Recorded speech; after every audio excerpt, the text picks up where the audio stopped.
To میرے مطابق. اور حسن صاحب جب بھی آپ یہ ایجادات کے حوالے سے بات کرتے ہیں اور کہتے ہیں کہ مسلمان سائنسدانوں کی کوئی اتنی خاطر کنٹریبیوشنز نہیں, سوالات بہت اٹھتے ہیں. ایک سوال آیا دانش خان صاحب نے ہمیں کہا ہے, انہوں نے کہا ہے کہ ٹھیک ہے موجودہ ایجادات میں اب کریڈٹ نہ دیں لیکن جن پرنسپلز پر یہ ایجادات آج کھڑی ہیں وہ مسلمانوں نے کی ہیں. نہیں, یہ مارے جا رہے ہیں. نیوٹن, آئنسٹائن وغیرہ یہ لوگ ہیں جنہوں نے دنیا کارو کی ہے جس میں ہم رہ رہے ہیں. میں تو اکثر کہتا ہوں بیسک 4, 6, 5 چیزیں ہیں جن پہ یہ ساری دنیا کھڑی ہے.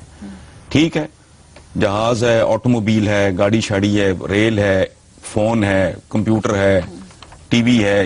یہ چند چیزیں جن کے بغیر آپ زندگی کا بجلی بنیادی بات ہے, تصور ہی نہیں کر سکتے آپ. اچھا, جن لوگوں کی یہ باتیں کرتے ہیں ان کی زندگیوں میں انہوں نے ان کو اتنا ذلیل و خوار کیا, ان کو ملحد کہا, ان کو کافر کہا, ایک کو مار مار کے اسی کی کتابیں مار مار کے سر پہ اس کو پاگل کر دیا, کسی کو کوڑے مارے, کسی کو جیل میں. آج ان کا ذکر کرتے ہیں اور بے معنی, یہ حقائق نہیں ہے. اسی طرح اپنے آپ کو دھوکہ دیتے رہو گے تو کبھی بڑے لوگ تمہارے اندر پیدا نہیں ہوں گے.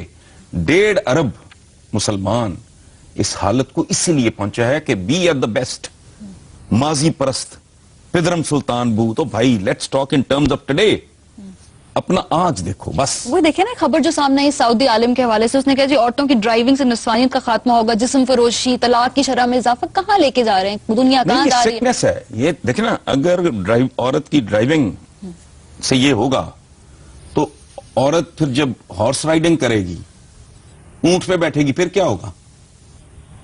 وہ تو اس سے بھی کئی گنا زیادہ رف رائڈ ہے نا یہ اونٹ کی, گھوڑے کی. اچھا, دوسری بات یہ ہے پھر تو عورت کو گاڑی میں ویسے بھی نہیں بیٹھنا چاہیے. اگر وہ ڈرائیو کر رہی ہے تو سوائے اس کے کہ وہ سٹیئرنگ بھی اس نے پکڑا ہوا ہے, اگر وہ اپنے باپ کے, بھائی کے, بیٹے کے, شوہر کے ساتھ بیٹھی ہے, یہی ہے. تو ان کا اصل ایشو سیدھا لوگ مر رہے ہیں نا, ان میں سے تو کوئی نہیں مر رہا, تو اس لیے مرتے رہیں, کیا فرق پڑتا ہے. یہ جو جس طرح حکیم بیٹھے ہیں, یہ عمل بابے ٹائپ اور عجیب و غریب طرح کے لوگ, یہ بھی لوگ مر رہے ہیں نا. یہ تو علاج کے لیے انگلینڈ جاتے ہیں, دبئی جاتے ہیں. اندازہ لگاؤ یہ ملک انہیں اپنے علاج کے قابل نہیں لگتا. دبئی کیا ہے, کیا ملکوں میں سے ملک ہے وہ. صدر صاحب علاج کے لیے وہاں جا رہے ہیں, اپوزیشن لیڈر صاحب ٹکتے ہی نہیں انگلینڈ سے ہو رہے ہیں. یعنی اس پورے ملک میں 19 کروڑ کی آبادی کے اسلامی جمہوریہ پاکستان میں جس کے یہ چیمپئن بنتے ہیں, جس کے یہ لیڈر بنتے ہیں, یہ وہاں علاج کرانا پسند نہیں کرتے کیونکہ ان کو پتا ہے گندہ سے, اور یہ گند ہم ہی نے ڈالا ہوا ہے. جب آپ اس طرح کی بات کرتے ہیں ناظرین صاحب, پھر لوگ کہتے ہیں میڈیا جو ہے قوم کو نفسیاتی مرض بنا رہا ہے. کوئی نفسیاتی نہیں. دیکھیں بات سنیں, یہ حقیقت پسندی ہے. اب بات سنیں, تجھے یقین ہے تو فتح میں بدل دے گا, تو کیوں شکست سے فہم کر رہا ہے تو. زندہ قومیں خود کو دھوکہ نہیں دیتی, وہ دیکھتی ہیں کہ ہاں یہاں کھڑے نا شہاب الدین غوری جیسی ہوتی ہیں زندہ قومیں. اس نے مار کھائی, شکست کھائی, وہ نہ بستر پہ لیٹا, تیاری کر, نہ اس نے اپنا خون آلود لباس. He accepted the defeat.